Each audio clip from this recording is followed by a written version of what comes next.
edition of Welcome to Tamil Story.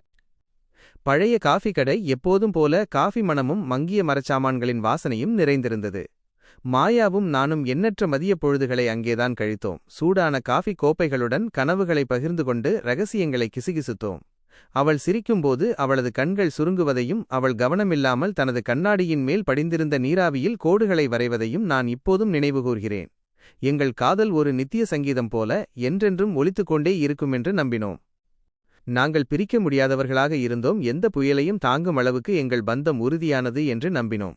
நாங்கள் எல்லாவற்றையும் பற்றி பேசினோம். எங்கள் லட்சியங்கள், எங்கள் அச்சங்கள், ஏன் எங்கள் அன்றாட வாழ்க்கையின் சாதாரண விவரங்கள் கூட. நாங்கள் ஒரு எதிர்காலத்தை ஒன்றாக கற்பனை செய்தோம். பகிரப்பட்ட சிரிப்பாலும் அசைக்க முடியாத ஆதரவாலும் கட்டப்பட்ட ஒரு வாழ்க்கை. அந்த புயல் திடீர் வெள்ளமாக வரவில்லை. மாறாக ஒரு மெதுவான நயவஞ்சகமான தூறலாக வந்தது. அது மெதுவாக தொடங்கியது. மாயாவுக்கு வேறு நகரத்தில் 1000 மைல்களுக்கு அப்பால் ஒரு பதவி உயர்வு கிடைத்தது. நாங்கள் அதை சரிசெய்ய முயற்சி செய்தோம். முடிவில்லாத வீடியோ அழைப்புகள் மற்றும் அவசர வார இறுதி சந்திப்புகள். ஆனால் தூரம் எங்களுக்கு இடையில் வளர்ந்தது ஒரு அமைதியான வளர்ந்து வரும் பிளவு. ஒரு காலத்தில் துடிப்பான எங்கள் உரையாடல்கள் வார்த்தைகளை விட சத்தமாக பேசிய மௌனங்களால் துண்டிக்கப்பட்டன.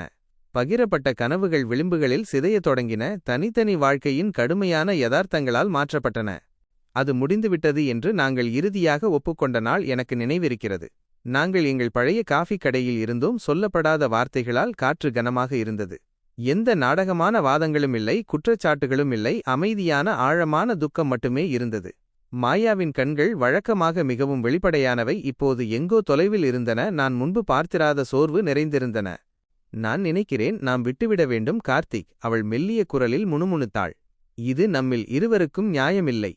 என் இதயம் மில்லியன் துண்டுகளாக உடைந்ததாக உணர்ந்தேன். ஆனாலும் அவள்தான் சரி என்று என் ஒரு பகுதிக்கு தெரியும்.